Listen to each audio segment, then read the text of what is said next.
ഞങ്ങൾ വളരെ സ്നേഹത്തോടെ പറയുകയാണ്, വലിയ ഡിഗ്രിയുള്ള ആളാണല്ലോ വൈസ് ചാൻസലർ. ഈ പിള്ളേരെ പറ്റിച്ച് പൈസ വാങ്ങിച്ച് വാല്യുവേഷൻ ഫീസ് വാങ്ങിച്ച് പൈസ വാങ്ങിച്ച് പറ്റിക്കുന്ന വിവരം വല്ല പണിക്കും പോയിട്ട് വൈസ് ചാൻസലർക്ക് ഈ സർവകലാശാല പണയിലെ പൈസ ഉണ്ടത് കൂടെ വല്ല പണിക്കും പോകണം. ഒരു പണിയും സർവകലാശാലയ്ക്ക് വേണ്ടി ചെയ്യുന്നില്ലല്ലോ. കേരള സർവകലാശാലയ്ക്ക് വേണ്ടിയോ KUHS വേണ്ടിയോ ഒരു പണിയും വൈസ് ചാൻസലർ ചെയ്യുന്നില്ലല്ലോ. സിൻഡിക്കേറ്റ് കൂടാതിരിക്കുക, സിൻഡിക്കേറ്റുകാരെ കൈകാര്യം ചെയ്യുക, വിദ്യാർത്ഥികളെ കൈകാര്യം ചെയ്യുക, വിദ്യാർത്ഥി യൂണിയനെ കൈകാര്യം ചെയ്യുക, ഇങ്ങനെ കുൽസിത പ്രവർത്തനം മാത്രമാണല്ലോ വൈസ് ചാൻസലർ നടത്തുന്നത്. അപ്പോൾ ഞങ്ങൾ വൈസ് ചാൻസലറോട് അഭ്യർത്ഥിക്കുന്നത് പിള്ളേരെ പറ്റിച്ച് ജീവിക്കാതെ വളരെ ലളിതമായി പറയാം, ഈ പിള്ളേരെ, ഈ പാവപ്പെട്ട കുടുംബങ്ങളിൽ നിന്ന് വരുന്ന സാധാരണപ്പെട്ട പിള്ളേരെ valuation fees, revaluation fees, eligibility fees എന്നൊക്കെ പറഞ്ഞ് പറ്റിച്ച് തിന്നാതെ വല്ല പണിക്കും പോയി ജീവിക്കാൻ ഇവിടുത്തെ വൈസ് ചാൻസലർ തയ്യാറാവണമെന്ന് ഞങ്ങൾ അദ്ദേഹത്തോട് അഭ്യർത്ഥിക്കാം. മറ്റൊരു പ്രധാനപ്പെട്ട കാര്യം ഞങ്ങൾ ഇതിനകത്ത് ഉന്നയിച്ചത് വിദ്യാർത്ഥിനികളുടെ ഹോസ്റ്റലുമായി ബന്ധപ്പെട്ടാണ്. നിങ്ങൾക്കറിയാം, ഇവിടെ ഒരു വിദ്യാർത്ഥിനിയുടെ ഹോസ്റ്റലുണ്ട്. മുഴുവൻ അഫിലിയേറ്റഡ് കോളേജുകളിലെ വിദ്യാർത്ഥികൾക്കും അഡ്മിഷൻ ലഭ്യമാകുന്ന ഒരു ഹോസ്റ്റലുണ്ട്. അതിന്റെ 4ാമത്തെ നില ഉപയോഗശൂന്യമായി ഇപ്പോൾ കിടക്കുകയാണ്. കഴിഞ്ഞ സിൻഡിക്കേറ്റ് ഉൾപ്പെടെ അത് നന്നാക്കണമെന്നും റിനോവേറ്റ് ചെയ്യണമെന്നും തീരുമാനിച്ചാണ്. എന്നാൽ ഇതുവരെ യാതൊരു നടപടിയും അതുമായി ഒന്നും സ്വീകരിച്ചിട്ടില്ല. ഒരുപാട് വിദ്യാർത്ഥിനികൾ ദൂരദേശത്തുനിന്ന് വന്ന് തിരുവനന്തപുരം പട്ടണത്തിലെ വിവിധ ഗവൺമെന്റ് കോളേജുകളിൽ അഫിലിയേറ്റഡ് കോളേജിൽ പഠിക്കുന്നവർ കിടപ്പാടമില്ലാതെ ഇവിടെ തെരുവിലാണ്. അവരെവിടെ കിടക്കും? ഈ സർവകലാശാല ആസ്ഥാനത്ത് നിന്ന് കിടക്കണമെന്നാണോ ഈ അധികാരികൾ പറയുന്നത്? ഈ സമരത്തിൽ പങ്കെടുക്കുന്ന വിദ്യാർത്ഥിനിൽ നിന്ന് നോക്കണം. ഈ സമരത്തിൽ വിദ്യാർത്ഥിനികളുടെ പങ്കാളിത്തമാണ് ഏറ്റവും കൂടുതൽ. എന്താ വിദ്യാർത്ഥിനി വന്നത്? അവരുടെ കിടപ്പാടത്തിന്റെ പ്രശ്നമാണ് ഞങ്ങൾ ഉയർത്തിയ സമരത്തിന്റെ ഭാഗം.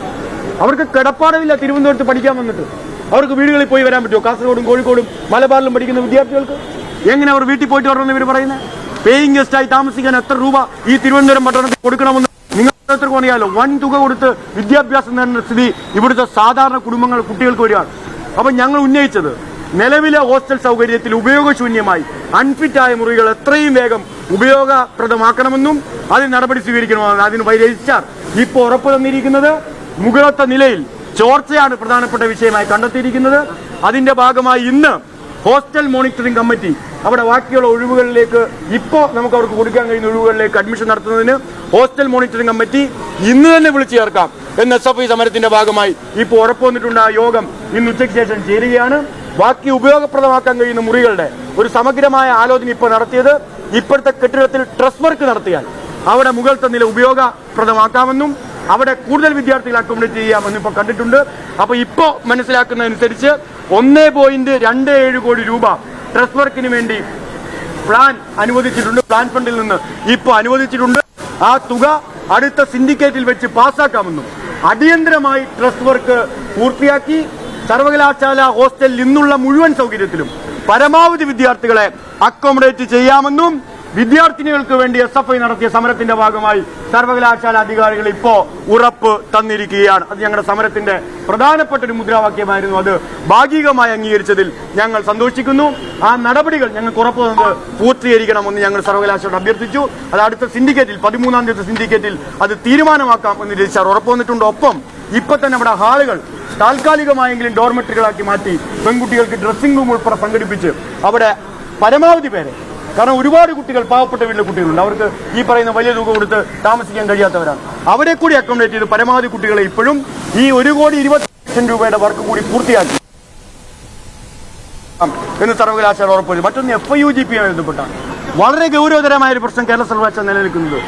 FIUGP-യുടെ ഇന്റർ ട്രാൻസ്ഫർ പ്രോട്ടോകോൾ തയ്യാറാക്കാത്ത കേരളത്തിലെ ഒരേ ഒരു സർവകലാശാല കേരള സർവകലാശാലയാണ്.